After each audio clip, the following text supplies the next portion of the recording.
기도하셨습니다. 이렇게 예배 드릴 수 있게 하여 주시니 감사합니다. 한국에서 또 멀리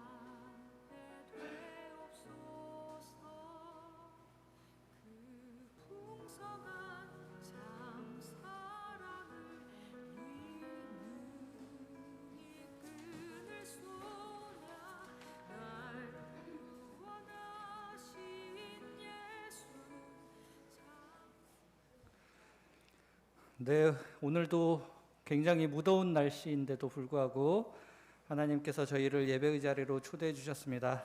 하나님께 감사하고 이 예배를 통하여 주님의 평화가 모든 예배하는 분들과 함께 하시기를 바랍니다. 우리 앞뒤 좌우 함께 인사하고 예배 시작하겠습니다. 안녕하세요. 반갑습니다. 네. 이제 우리 모두 자리에서 일어나셔서 성령 강림절 후 9번째 주일 예배를 하나님께 드리겠습니다.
내 백성이여 내게 주의하라. 내 나라여 내게 귀를 기울이라. 이는 율법이 내게서부터 나갈 것임이라. 내가 내 공의를 만민의 빛으로 세우리라. 아멘. 하나님 아버지, 오늘도 빛되신 주님 앞에 나아갑니다. 거룩하신 주님 앞에 감히 설 수 없는 사람들이지만 그리스도께서 우리를 위하여 길을 내사 그 은혜로 주님 앞으로 나아갑니다.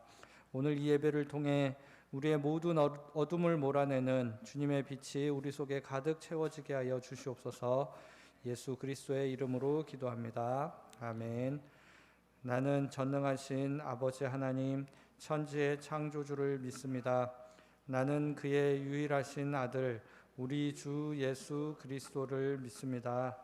그는 성령으로 잉태되어 동정녀 마리아에게서 나시고 본디오 빌라도에게 고난을 받아 십자가에 못 박혀 죽으시고 장사된 지 사흘 만에 죽은 자 가운데서 다시 살아나셨으며 하늘에 오르시어 전능하신 아버지 하나님 우편에 앉아 계시다가 거기로부터 살아있는 자와 죽은 자를 심판하러 오십니다.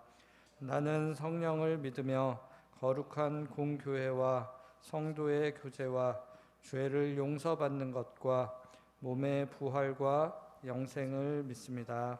아멘. 네, 자리에 앉으시기 바랍니다.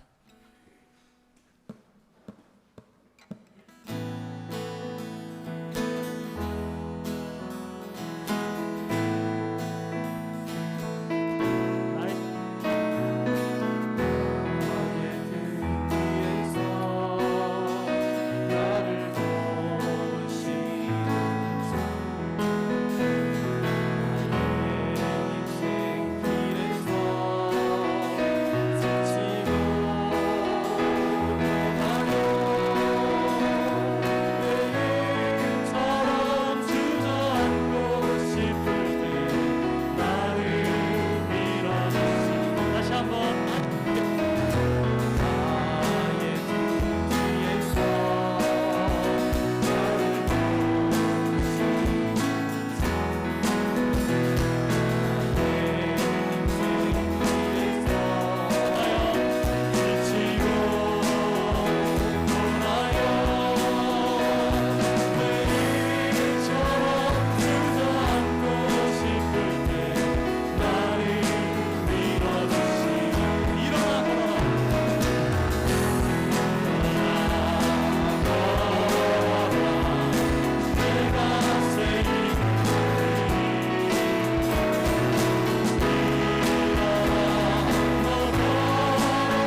언제나 동행하시고 우리의 삶을 끝까지 인도하시는 우리 주님만 바라보면서 이 시간 찬양하기 원합니다. 우리 하나님을 바라봅시다. 언제나 우리와 동행하시는 그 주님, 그 주님을 찬양합시다. 하나님의 사랑을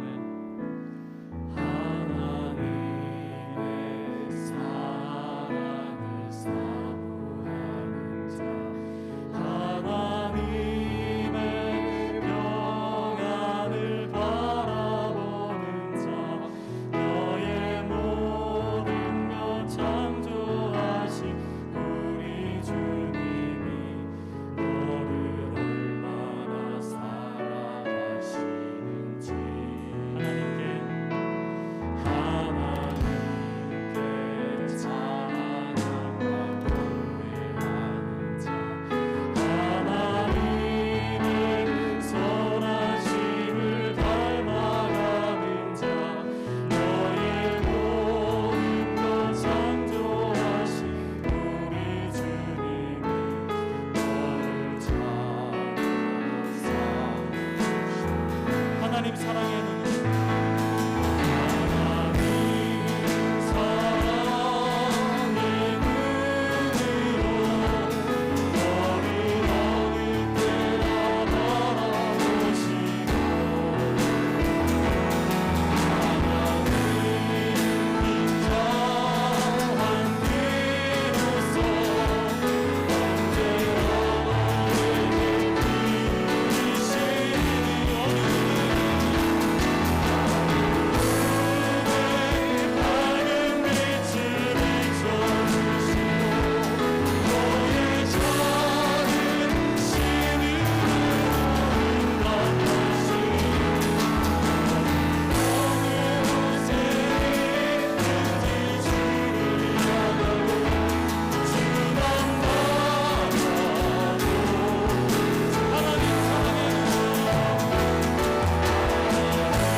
사랑으로 인도하시는 그 주님,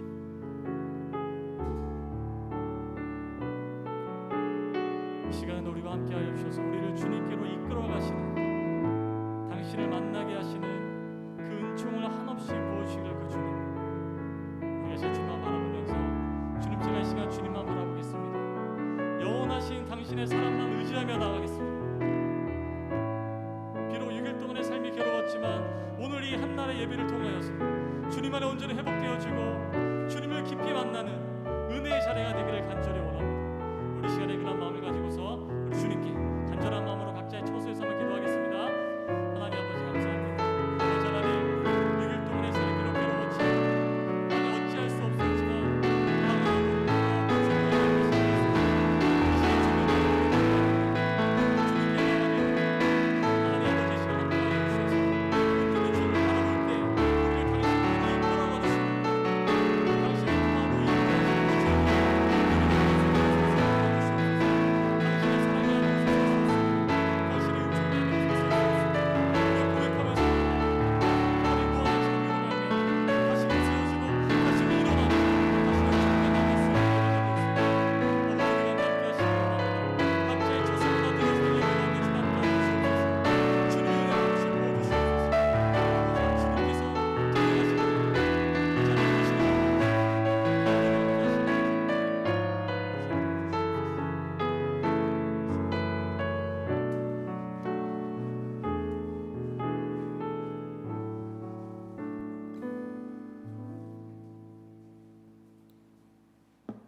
기도하겠습니다.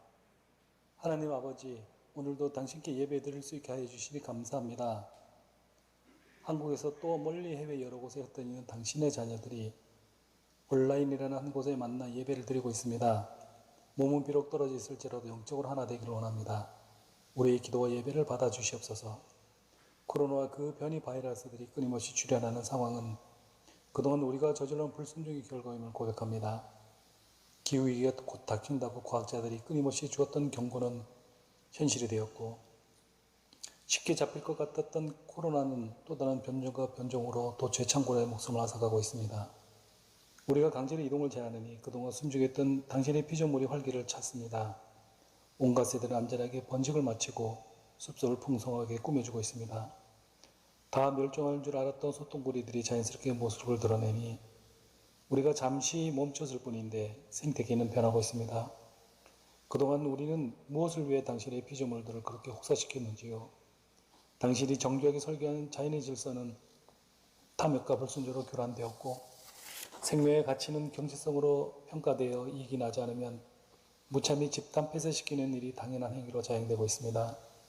효율이 강조되는 혹독한 시장경제 속에 인간은 조직이 부품이 된 지 오래되었고, 경제성이 존재의 가치로 평가되니 삶은 고단하고 존엄은 이윤 앞에 버려지기 일쑤입니다. 이러한 삶을 돌이켜 공전의 덕을 배우게 하옵소서. 주님, 사랑누리교회는 희년을 선포한 교회입니다. 당신의 통치가 작동될 수 있도록 새로운 성령의 역사가 일어나게 하옵소서. 위기에 처한 인간 문명을 새 하늘, 새 땅의 소망으로 무장하게 하옵소서.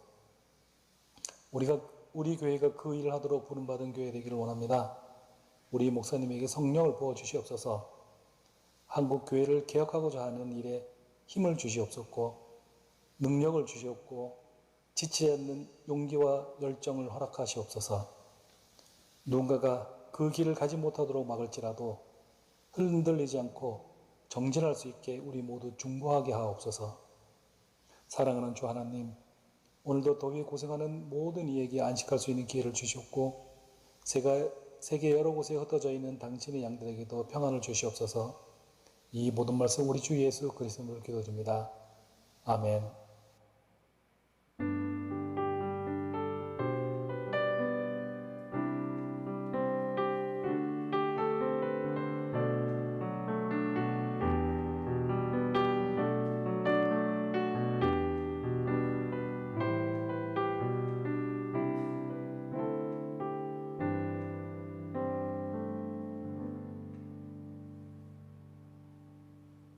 오늘 우리에게 주시는 하나님의 말씀은 신명기 21장 23절, 사도행전 2장 36절에서 37절 말씀입니다.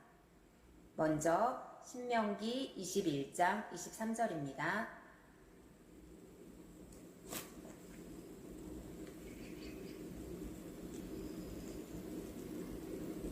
이제 봉독합니다. 하나님의 말씀으로 경청하십시오. 23절, 그 시체를 나무 위에 밤새도록 두지 말고 그 날에 장사하여 내 하나님 여호와께서 내게 기업으로 주시는 땅을 더럽히지 말라. 나무에 달린 자는 하나님께 저주를 받았음이니라. 사도행전 2장 36절에서 37절 말씀입니다.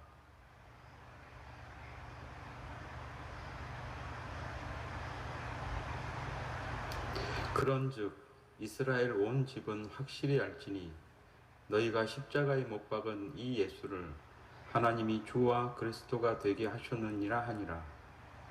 그들이 이 말을 듣고 마음에 찔려 베드로와 다른 사도들에게 물어 이르되, 형제들아, 우리가 어찌할꼬 하거늘. 이 말씀을 통해 하나님께서 은혜 주시기를 원합니다.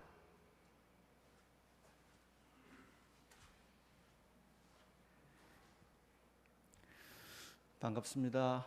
한 주간 지내면서 일기예보에 고양시가 따로 언급되기는 살아오면서 처음인 것 같습니다. 38점 얼마 올라간다고요? 그것도 고양시 주교동이라는 동네 이름까지 뜨면서요, 가장 더웠던 하루가 될 거라고 예고까지 하였습니다. 더운데 무사히들 잘 지내시나 모르겠습니다. 오늘도 구원론 이어서 8번째 말씀입니다. 호주 배낭여행을 간 적이 있습니다. 수도 캔버라에서 보았던 풍경인데요.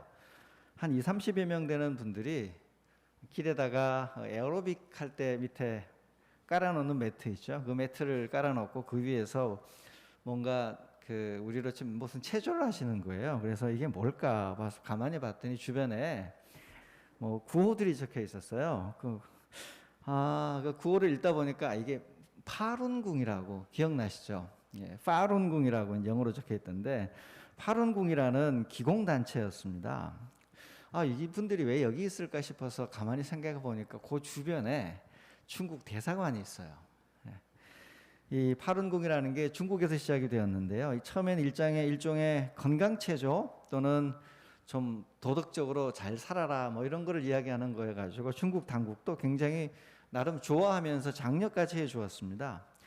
그러다가 이제 점점 세를 불려가기 시작하고 공산당보다 당원 가입자 수가 늘어나고 또는 종교 무슨 협회에서 이분들이 탈퇴해 나가면서 뭔가 청원을 하고 계속 자기 목소리를 올려가자 중간에 중국 공산당 당국은 태도를 돌변하여 파룬궁을 통치, 권력의 위협이 되는 걸로 알고 뿌리를 뽑겠다고 작정하고 나서서 대대적인 탄압에 들어갔습니다. 결국 이 파룬궁을 시작했던 창시자는 미국으로 도망가서 미국의 망명에서 살고 있고요. 나머지 분들은 이제 전 세계에 흩어져 있던 이제 수련생들은 끊임없이 중국 당국에 항의를 하는 중이었던 겁니다. 제가 봤던 장면이 호주에서 중국 대사관 옆에서 자기들의 그 파룬궁 체조 돌을 닦으면서 항의를 하는 장면이었어요. 권력의 속성이라는 게 이런 거죠. 권력에 이익이 될 것 같으면 아주 열심히 도와주다가 그 운동이나 어떤 사상이 권력에 도전하는 것 같으면 가차없이 돌변하여 아주 뿌리를 뽑아버리며 칼로 베어버립니다. 아마 이런 중국 당국의 정책 때문에요. 우리 교회들도 굉장히 오랜 기간 고생을 하였습니다. 중국 당국의 허가를 받은 3자 교회도 많은 통제를 받아서 때로는 극심하게 박해를 받기도 했고요. 당연히 뭐 등록되지 않은 지하 교회야 두말할 필요도 없습니다. 중국의 그 성, 우리로 치면 도인데 중국은 워낙 땅이 넓어서 도 하나, 성 하나가 한 국가보다 커요. 뭐 인구가 뭐 몇 억이 넘는 곳들도 있을 테니까 그 성의 담당자, 종교 담당자가 누군가에 따라서 이 권한에 따라 이 정책이 아주 그냥 급도로 변할 수 있기 때문에 늘 중국의 교회들도 공산당 정책이 어떻게 흘러가는가에 굉장히 예민하게 반응을 합니다. 그러고 보면요, 이게 기독교는 어쩔 수 없어요. 우리는 이 세상 권력과 충돌할 수밖에 없습니다. 이 세상의 권력이 하나님의 말씀대로 잘 순종하는 동안에는 적극적으로 나서서 세금도 내주고 또 여러 가지 일의 정책에 참여하여 국가가 원하는 것 이상으로 우리가 구제를 하고 섬기고 복지의 시행을 하고 다른 것들을 적극적으로 도와가지만 정의를 실현해 가지만 이 세상 권력이 하나님의 말씀, 하나님의 가르침에 충돌할 때는 우리는 가차없이 저항하기 시작하는 단체입니다. 왜? 하나님 나라는 지상에 존재하는 모든 권력보다 항상 더 도덕적이고 더 우위에 있고 더 크기 때문에, 더 완전하기 때문에 인간이 통치하는 지상의 모든 권력은 그런 면에서 영원히 하나님 나라 앞에 상대화되어 버리기 때문에 기독교는 세상의 권력과 반드시 충돌할 수밖에 없는 종교입니다. 그러니까 중국에서는 공산당 당국과 싸워야 되고요. 자본주의 국가 다른 나라에서는 그 사회의 가장 핵심학을 주도하고 있는 사회학과 또 싸워가는 게 교회의 임무입니다. 이런 정신이 우리가 지금 배우고 있는 예수님에게서 시작되었던 복음의 핵심 내용입니다. 오늘과 다음 주는 십자가에 관련된 이야기들을 함께 여러분과 나눠보고자 합니다.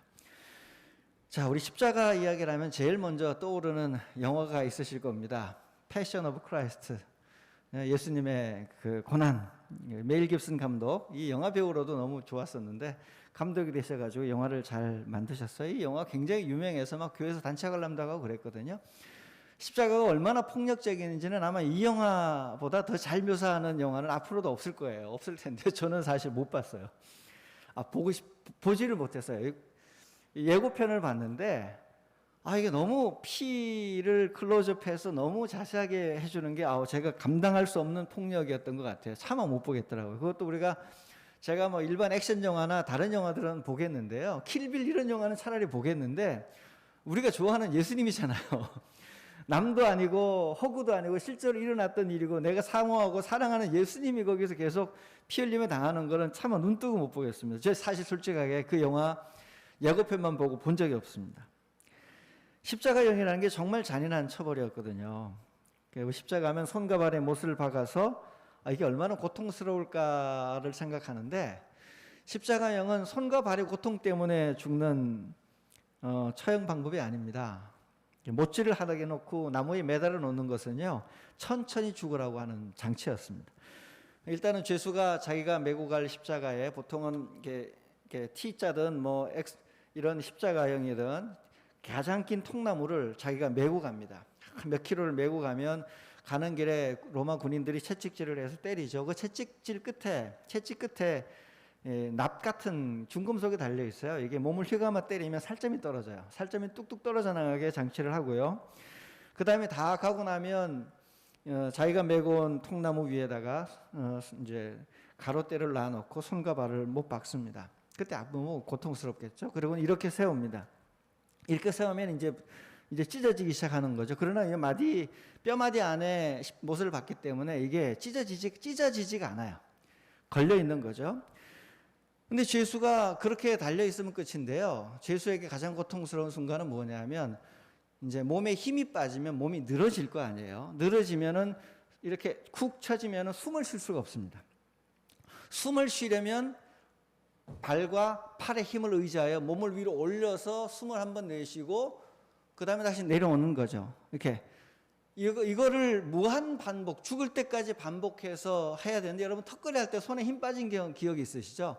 턱걸이를 했는데 다시 올라갈 수 없을 때, 아니 매달리기를 했는데 이거 도저히 견딜 수 없을 딱 그 상황인 거예요. 그렇게 해서 나중에 온 몸에 있는 힘, 인간의 몸에 근육에 남아있는 모든 에너지가 완전히 소실되어 몸을 일으켜 숨을 쉴 수 없을 지경이 되어 질식사해서 죽는 게 십자가형이었습니다.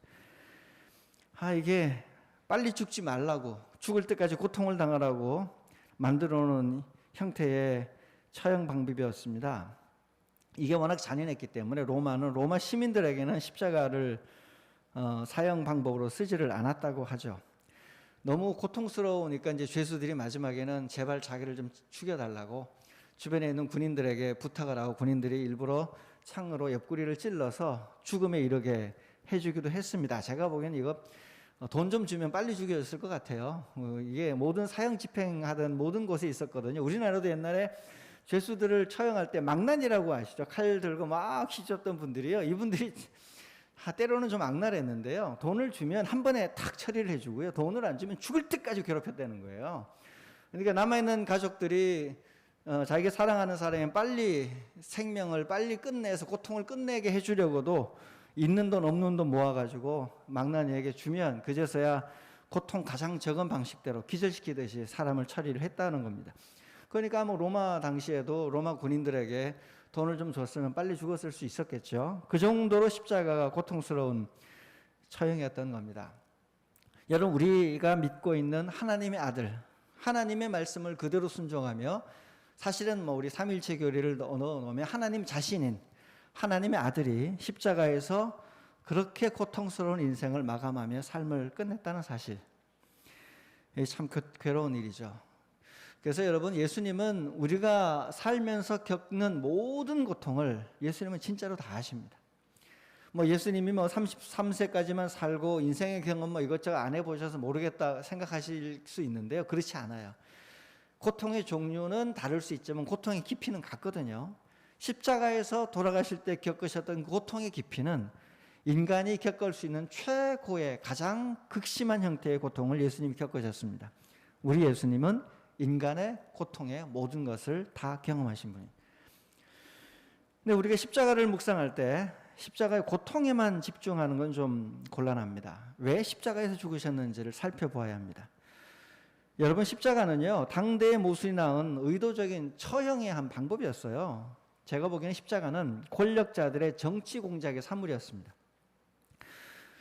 권력자들이 예수님을 의도적으로 십자가로 몰아가서 죽였다는 이야기입니다. 예수님을 죽음에 이르게 한 주도한 이들은 누굴까요? 예수님이 가장 불편했던 사람들이겠죠. 하나님의 아들 예수님은 지난주 말씀처럼 악인들에게 세상을 악으로 물들이며 악을 재생산해버리는 악인들에게는 심판을 선언하시고 저주를 퍼부으셨습니다. 하지만 피해자인 연약한 악인들에게는, 죄인들에게는 신적 친절을 베푸셨습니다. 이 두 가지 방법이 다 예수님이 사람들을 구원하는 방법입니다. 악을 퍼뜨리는 강한 자에게는 심판을 선언하며 그들을 제어하시려고 하셨고, 악의 피의자가 되어 어쩔 수 없이 다시 악을 만들어낼 수밖에 없는 연약한 죄인들에게는 신적 친절을 통하여 그들을 하나님의 품에 안기게 하심으로, 회개에 이르게 하심으로 구원하려고 하셨던 겁니다. 그런데 이런 양면적인 모습 때문에요, 그 사회의 주도권을 틀어주고 있던 이들은 매우 예수님을 불편해했습니다.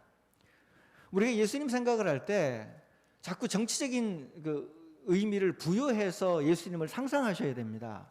이 현대인들이 뭐가 가장 문제냐면, 정치와 종교는 분리되어 있다는 이 우리의 기본적인 가르침이 있죠. 교회와 회사, 국가는 다르고 정치와 종교는 다르고 종교와 경제는 다르고 종교와 문화, 종교와 사회는 분리된 다른 것이다. 종교는 종교의 영역만 해야지 왜 자꾸 정치 얘기를 하냐 생각하시는데, 그거는 계몽주의 이후, 중세 이후 근대에 나타난 현상이에요. 근대 사회의 눈으로 예수님을 바라보면 우리 눈이 예수님이 살아가던 시대를 제대로 포착을 못하는 겁니다.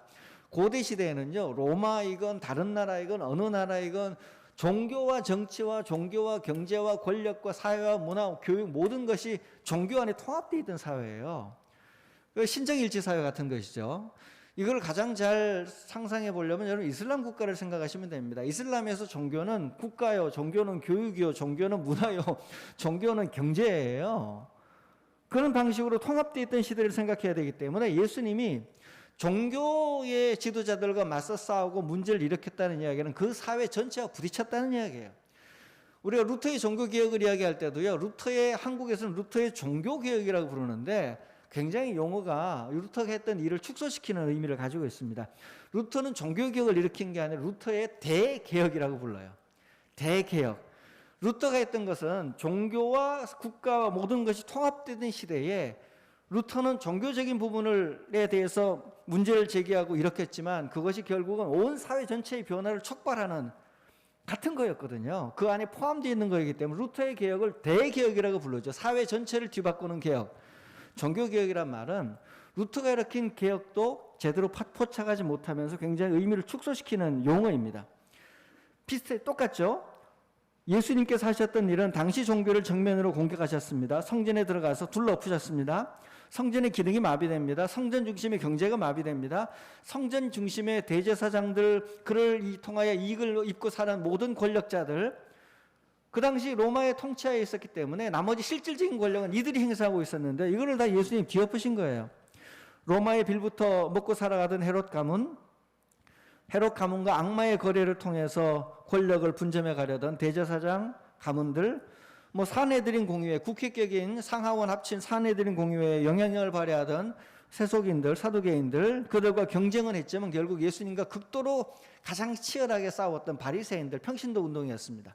평신도 개혁 운동이었는데 이 바리새인들 모두가 예수님을 불편했어요. 자신들이 기본으로 삼고 있는 성전 중심의 체제, 자신들이 가지고 있는 기본적인 사회 시스템을 유지시키고 싶어 했던 사람들이었거든요.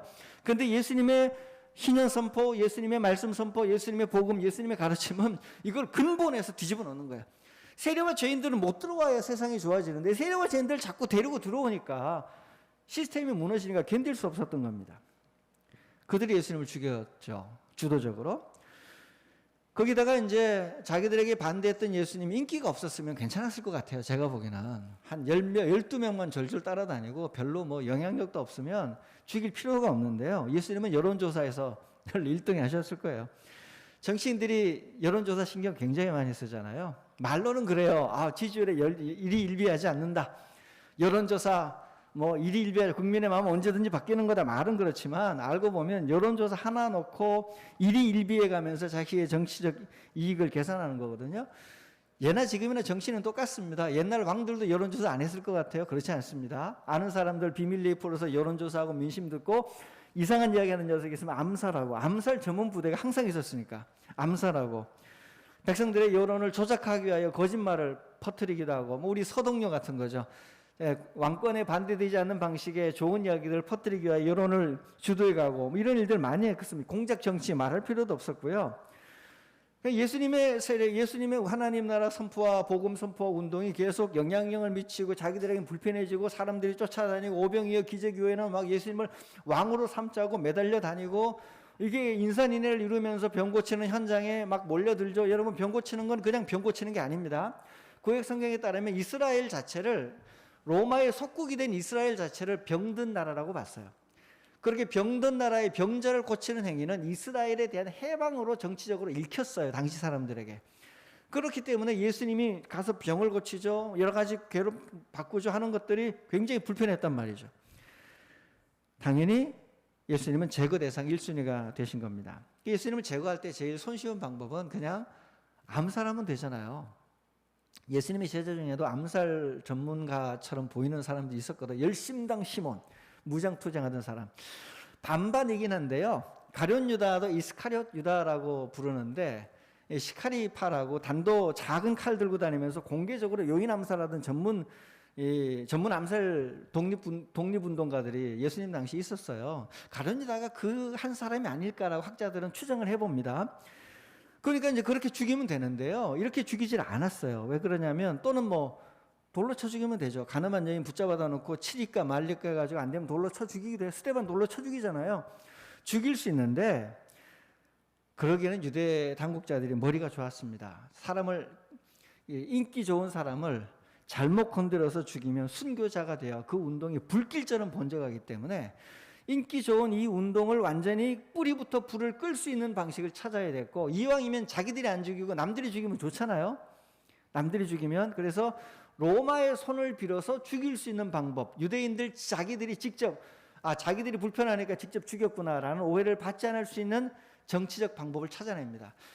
이거 머리가 좋다고 생각했는데 저 같아도 그렇게 했을 것 같아요. 왜냐하면 이 정도의 머리는 있어야, 이 정도의 협잡, 이 정도의 뭐 정치 계산은 해야 권력자가 되는 거거든요. 마키아벨리식으로. 자, 그래서 이분들이 찾아낸 방법이 십자가 처형 방식이었습니다. 십자가가 왜 그렇게 작동이 되는지가 우리가 읽었던 본문 신명기 21장 23절에 나옵니다. 같이 한번 다시 읽어볼까요? 신명기 21장 23절입니다. 앞에 있습니다. 그 시체를 나무 위에 밤새도록 두지 말고 그날에 장사하여 내 하나님 여호와께서 내게 기업으로 주시는 땅을 더럽히지 말라. 나무에 달린 자는 하나님께 저주를 받았습니다. 시체를 밤새도록 나무에 그냥 놔두지 말래요. 그죠? 그리고 죄를 져서 시체를 밤새도록 놔두는 거는 하나님 주신 땅을 더럽히는 건데, 왜냐하면 나무에 매달린 자는 하나님께 저주를 받았다. 그러니까 하나님으로부터 심판받았으니까 이 사람은 하나님의 사람이 아니라 악마의 사람이다. 이렇게 이제 완벽한 죄인이라고 규정할 수 있는 신명기 구절을 유대인들이 다 알고 있었습니다. 이 구절을 이용하여 예수님을 처리하기로 한 겁니다. 이 나무에 달린 사람을 밤새 두지 말라는 규정 때문에 사울과 사울의 아들들이 전쟁터에서 죽으니까요, 그들을 추모했던 야베스 사람들이 밤새 달려가서 사울의 시체를 가져다가 장사를 잘 지내줍니다. 그러니까 이런 전통이 있을 만큼 나무에 매달려 있는 것은 굉장히 유대인들에게는 충격적인 사건입니다. 나무에 매달렸다. 저 사람 진짜 하나님에게 영적으로 죄를 져서 성령 해방죄 능가하는 도저히 가망이 없는 인간이구나. 잘못된 운동이었구나라고 끝날 수 있는 거였습니다. 그 유대인들이 예수님을 나무에 처리할 수 있는 방법, 그 중에 십자가형을 택한 겁니다. 이 십자가는요, 밤새도록 매달리는 게 둘째 치고요, 십자가는 자기 마음대로 끌어내리지도 못했어요. 군인이 허가하지 않으면. 왜냐하면 처형한 후에 계속 죽어가고 시체를 계속 어떻게 그 방식으로 처리되도록 놔둬가지고 반란을 일으키는 사람들이 그 주변을 지나가면서 계속 상기시키는 게 목적이었기 때문에 이게 하루밤 만에 처리할 수 없는 거였죠. 유대인들은 완벽한 방법을 찾았습니다. 이해되시죠? 우리 한국에 사시는 분들은 정치의식이 굉장히 높으신 편이기 때문에 이런 이야기들은 굉장히 잘 알아들으세요. 일제강점기 일본 경찰들이 독립군 처리할 때 어떻게 했는지 아시죠? 동학혁명 일어나가지고 한참일 때, 그 이전인데 한참일 때는 녹두장군이라 불리던 전봉준 장군을 데려다가 굉장히 고문을 하고 괴롭힌 후에 어떤 사진을 공개했냐면 머리 다 풀어헤치고, 우리가 알고 있는 전봉준 장군 키도 조그만 녹두에 머리 다 풀어헤치고 정말 초라하게 앉아있어요. 왜 그런 사진을 공개했을까요? 전봉준 별거 아니야 라는 메시지를 주려는 겁니다. 뭐 윤봉길 의사, 이봉창 의사 같은 분들 사진을 보시면 그 일제히 잡히기 전에 기념 촬영하거든요. 다 폭탄 이렇게 수류탄 이렇게 손에 들고 자랑스럽게 그때는 웃으면서 눈빛도 형령하고 기상이 굉장히 좋습니다. 체포된 이후에 군경에 체포된 이후에 찍힌 사진을 보면 얻어맞아가지고 구타당해가지고 기가 다 꺾인 상태, 눈빛도 흐려진, 초점이 안 잡힌, 그리고 그것도 사진을 조작해서 이상한 방식으로 보정을 했을 거예요. 그래가지고 신문에 실었어요. 야, 테러범이다. 이렇게 주려는 사인인 거죠. 예수님을 딱 그런 정치 공작의 대상으로 삼아서 유대 당국이 그들을 처리를 했다는 겁니다. 그러니까 예수님은 또 어떤 대표냐면 억울한 정치의 희생자로서의 대표 주자이신 분이 우리 예수님이신 거예요. 이 세상에 정치가 잘못되어 희생당한 분들이 얼마나 많습니까? 부당한 권력 밑에 희생당하여 자신의 삶 전체가 짓밟혀 버린 사람들, 소박하게 그냥 월급 받고 회사 다니면서 그냥 살고 싶었는데 어느 날 갑자기 권력의 속성에, 권력의 악한 통치 때문에 자기 인생이 송두리째 뿌리째 뒤집어지고 바뀌어서 기본적인 삶조차 살아갈 수 없도록 삶이 망가진 분들이 이 세상에 얼마나 많습니까? 그렇게 억울하게 삶을 강탈당한 분, 억울하게 삶을 도둑질당한 분들이 이 세상에 얼마나 많습니까?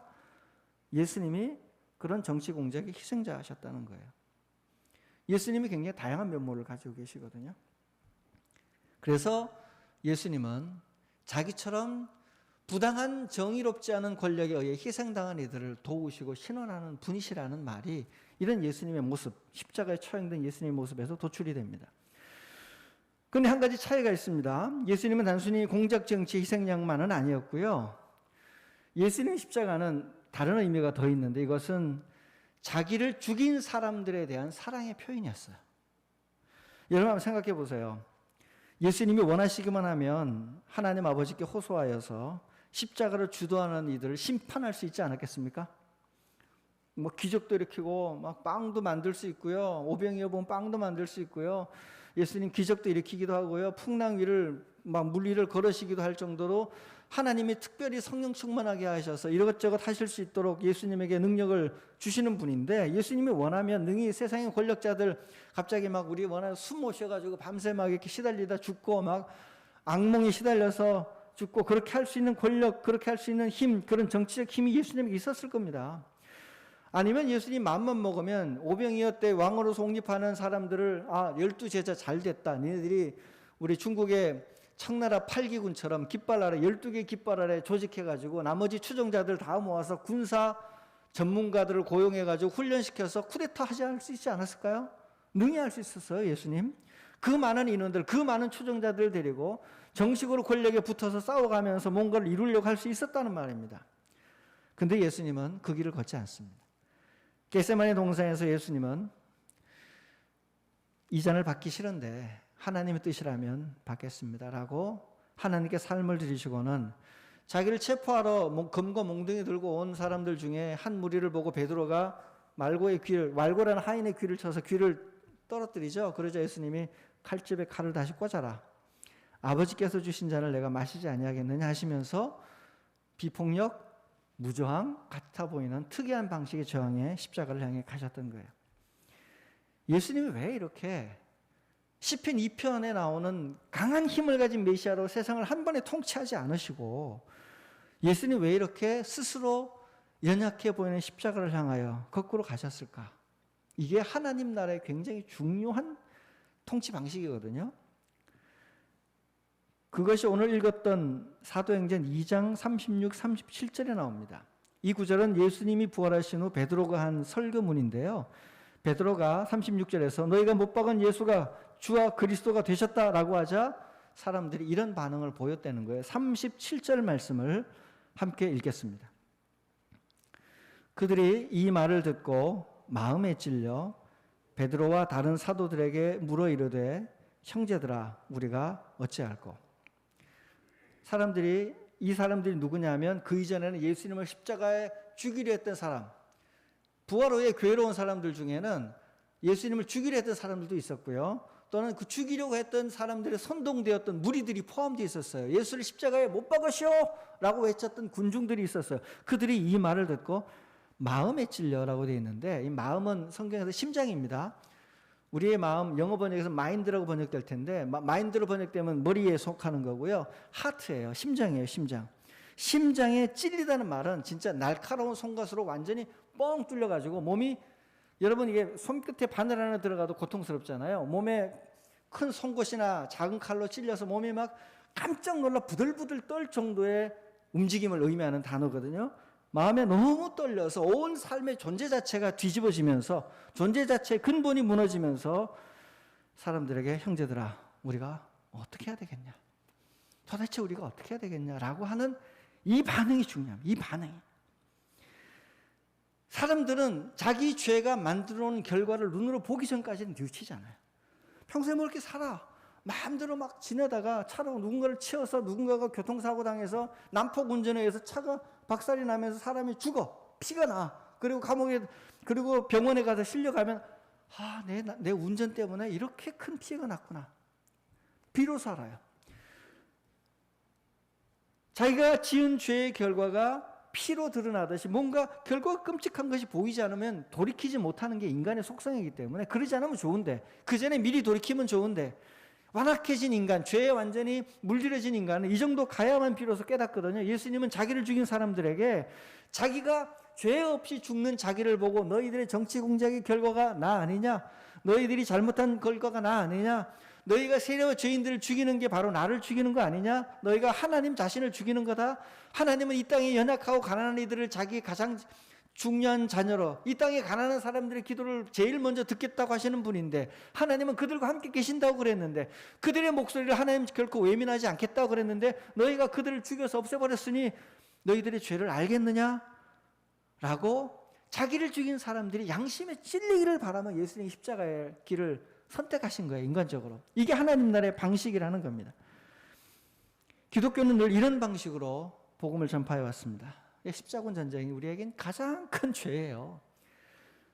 멀쩡하게 평화롭게 살고 있던 이슬람을 쳐들어가 가지고 갑자기 이슬람이 이슬람과 기독교가 힘을 합치려면 뭉쳐야겠네 생각해서 평소에는 사이 안 좋게 막 살고 있던 이슬람이 십자군 전쟁 이후에 똘똘 뭉쳐가지고 비로소 이슬람으로 탄생을 하기 시작해, 제대로 권력의 이슬람으로.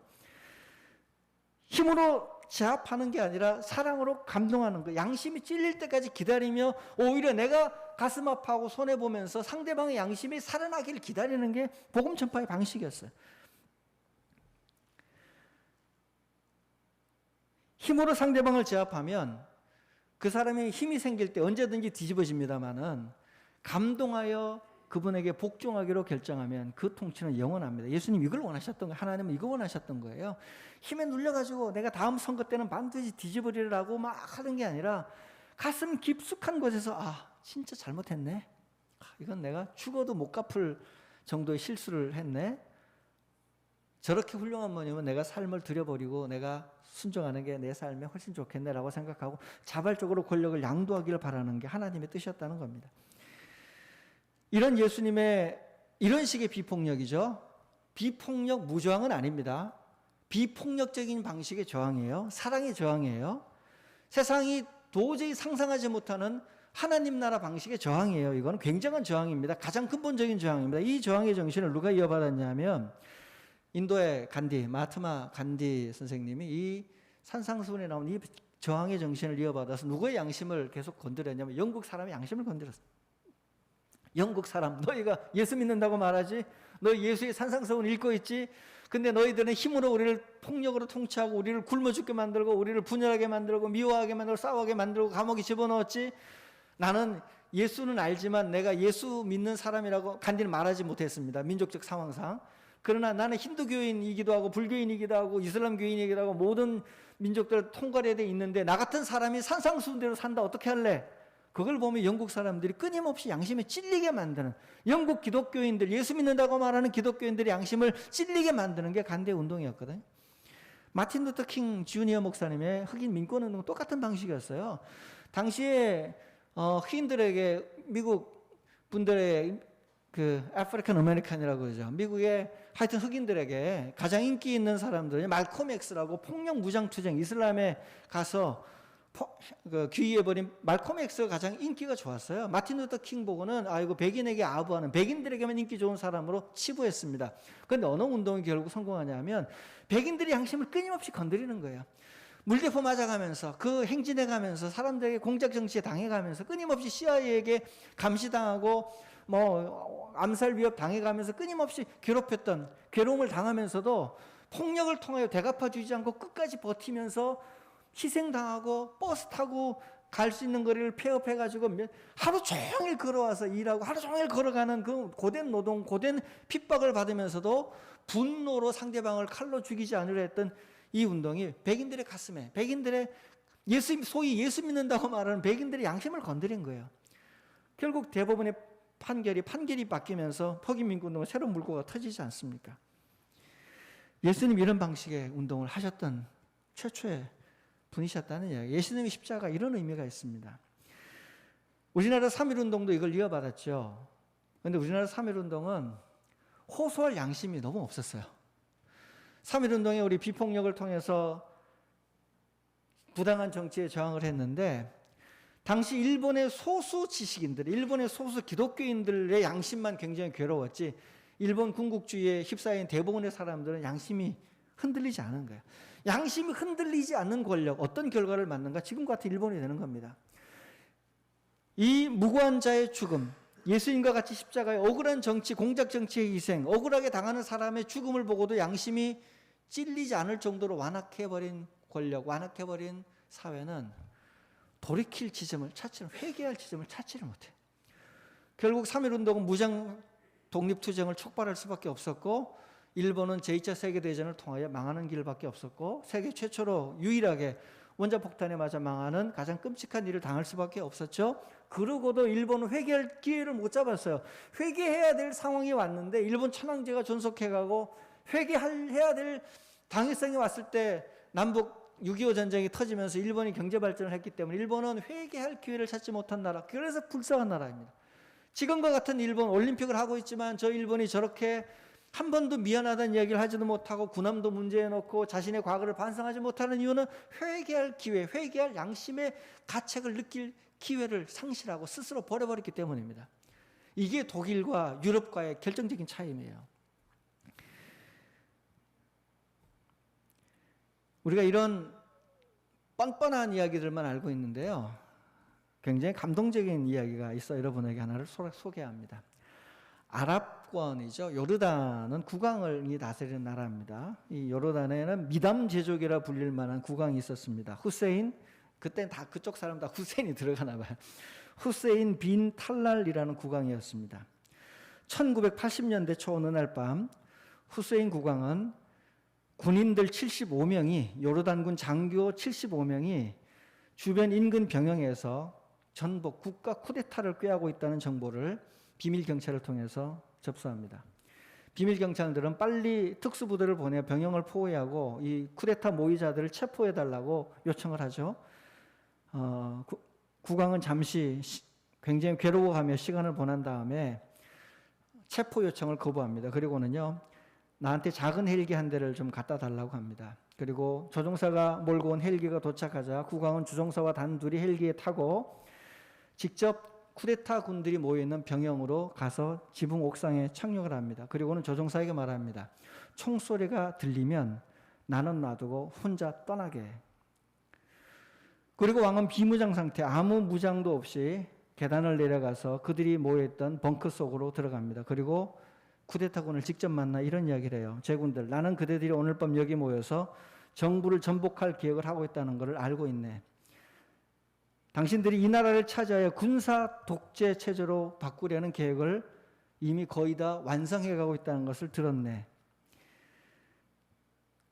그대들이 이 일을 진행하면 결국 군도 나뉘어 내전을 벌일 것이고 나라는 극심한 혼란에 애꿎은 국민들만 다 죽어갈 거네. 그러나 이런 일을 할 필요가 없네. 내가 여기 있으니까 나만 죽이면 뜻대로 다 될 것이네. 나 한 사람 바로 여기서 나를 죽이고 나를 체포해서 당신들의 뜻을 이루고 내가 죽으니까 내란이 일어나지 않을 거 아닌가. 딱 한 사람 나를 죽이면 끝나네 라고 이야기를 합니다. 이 말을 들은 쿠데타 모의자들은 그 자리에서 무릎을 꿇고 국왕에게 달려들어 손과 발에 입을 맞추고 목숨을 바쳐 왕께 충성하겠다고 충성맹세를 다시 하고 쿠데타는 무산됩니다. 그리고 이들을 처벌하지 않았습니다. 이게 웃기는 이야기인데 이런 자기 부정이죠. 국왕이 이런 일을 할 수 있는 지도자가 있다는 것도 굉장히 놀랍고요. 쿠데타 하면 성공할 수 있었는데 그 국왕의 이야기를 듣고 양심이 찔려서 다시 손과 발에 입을 맞추며 충성을 맹세하고 반란을 포기한 군인들의 이야기, 그리고 이거를 처벌하지 않은 채로 요르단의 나라가 유지돼 갔던 이야기는 정말 더 놀랍습니다. 이야기 미국 CIA로부터도 확인이 된 실제 벌어진 일이라거든요. 너무 부럽더라고요. 예수 믿는다는 사람들이 통치하는 국가에서는 이런 일이 안 일어나는데 저 아랍권에 있는 국가에서 이런 일이 있었다는 걸 듣고는 제가 깜짝 놀라며 놀랐습니다. 지금 우리 사회에 부끄러움을 아는 이들이 얼마나 될까요? 양심을 찔릴 만큼의 부드러운 양심을 가진 사람은 얼마나 될까요? 걱정되는 게 요즘 우리 사회뿐만 아니라 전 세계는 이제 양심이 아예 부끄러움을 몰라요. 양심이 없어요. 참 이게 괴롭죠. 전직 대통령 한 분은 자기가 죽은 분 조비오 신분이 명예훼손을 했는데 자기가 몸이 아파서 치매와 건강 때문에 재판에 참석할 수 없다고 불출석계를 내놓고 재판 열리는 날 멀쩡하게 마스크도 안 쓰고 온 동네에 뒷짐지고 다니면서 건강비를 과시했다는 기사를 언제까지 우리가 듣고 있어야 되겠습니까? 괴롭습니다. 정신을 바짝 차려야 됩니다. 공동체에 큰 피해를 입혔으면 아니면 본의 아니게라도 자기가 하던 일 중에 그런 일이 벌어졌으면 말할 수 있잖아요. 죄송합니다. 나는 그때 몰랐고 너무 지나고 나니까 자기의 선택이 너무 후회되기도 하고 나는 그때 옳았다고 생각하지만 피해를 입은 분들에게 너무 잘못한 일이기도 합니다. 라고 이야기만 해줘도 우리나라 사람들이요 용서 잘합니다. 금세 잊어버려요. 인간적으로라도 미안하다고 하거나 하면 좋아요. 우리는 알잖아요. 인간은 연약해요. 인간은 실수할 수 있어요. 인간은 멀쩡해 보이지만 전쟁터에 나가 총 쥐면 아무나 막 죽일 수 있을 만큼 갑자기 돌변하는 게 인간, 죄인의 속성이에요. 괜찮을 것 같잖아요. 전쟁 나면 돌변합니다. 인간.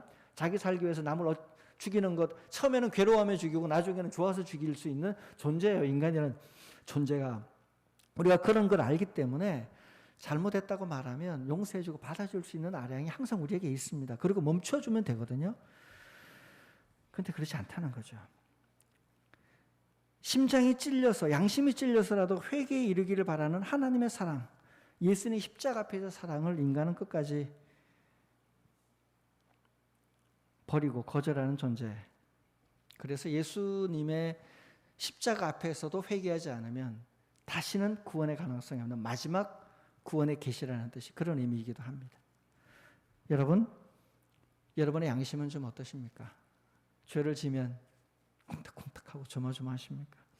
애들 때 부모님에게 받은 용돈 중에 참고서 산다고 거짓말만 조금 해도 가슴이 뛰어서 엄마가 참고서 뭐 샀나 보자라고 말 안 해주기를 바라며 조마조마 지나가던 그때 양심 남아 있습니까? 아니면 이제 너무 익숙해져서 나쁜 짓 하고도 너무 평안하고 대범해졌습니까? 남들이 죄라고 아무리 이야기해도 그건 죄가 아니여라고 말할 정도로 자기 가치관 자체가 변하고 왜곡되어 있습니까? 죄인데도 불구하고 죄가 아닌 것처럼 계속 아니라는 정보만 내 귀에 들어올 정도로 확증 편향에 빠져버린 존재가 되어버렸습니까?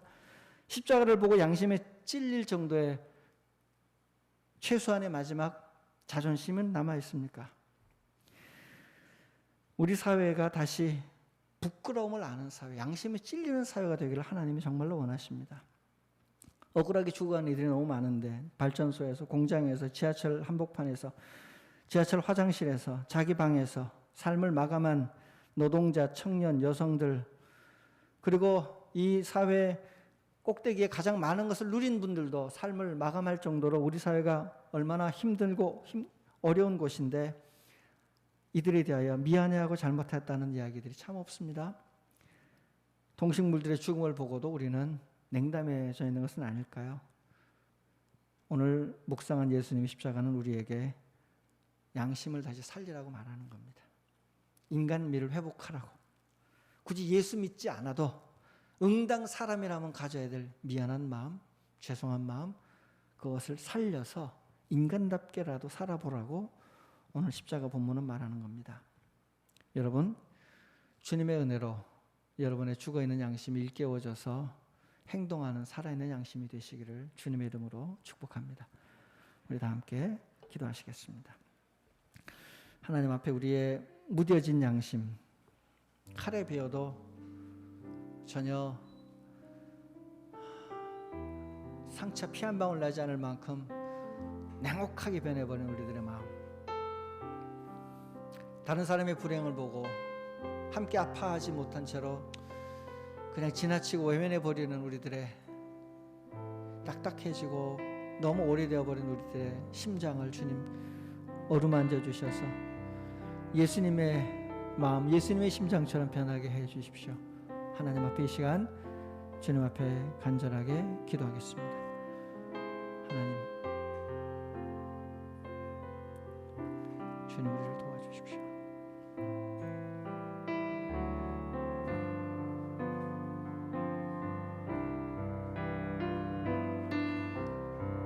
주님 우리를 불쌍히 여겨주십시오.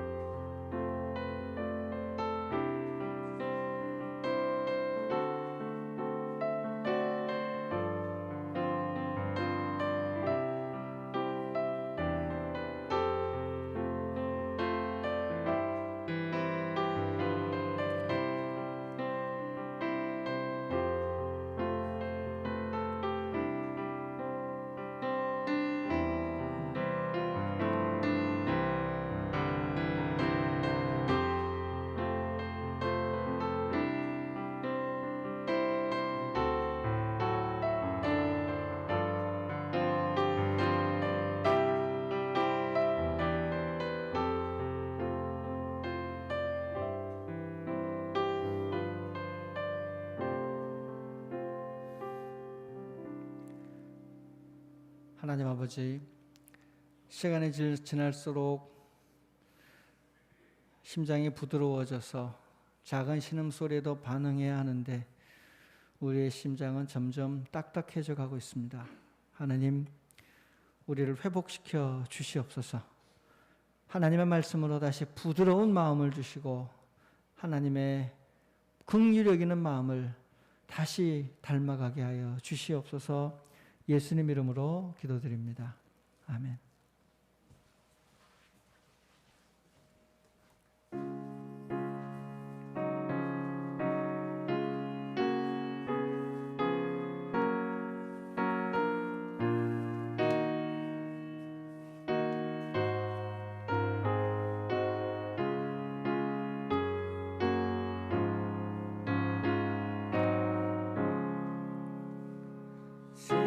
십자가 그늘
주님, 오늘도 그리스도의 십자가 은혜를 마음에 새깁니다. 그 무엇으로 표현해도 부족하지만 마음을 담은 이 예물을 주님께 드림으로 그 마음을 표현해 봅니다.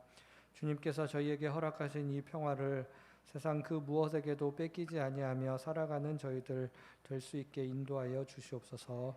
예수 그리스도의 이름으로 기도합니다. 아멘.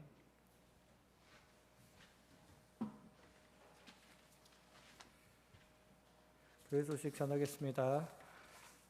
사회적 거리두기 4단계가 또 연장이 되어서 당분간 계속 이렇게 비대면으로만 예배를 진행해야 할 것 같습니다. 무더위 가운데 건강하시고 각 가정에서 드리는 예배 가운데도 주님의 은총이 함께 하시기를 바랍니다. 저희가 서울 서북로의 최귀환 목사님 수술 비용을 위한 후원 헌금을 어제까지 해서 마감을 했고요. 후원에 동참해 주신 모든 교우분들께 감사드리고 204만 원 후원금은 오늘 노회에 잘 보내 전달하도록 하겠습니다. 함께 참여해 주신 모든 분들 감사드립니다. 이제 모두 자리에서 일어나셔서 함께 파송의 찬양하겠습니다.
이제는 우리 주 예수 그리스도의 은혜와 아버지 하나님의 크신 사랑과 성령님의 교통하심이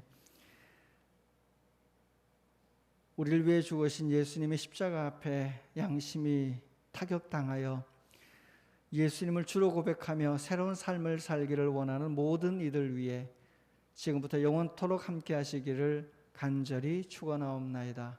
아멘.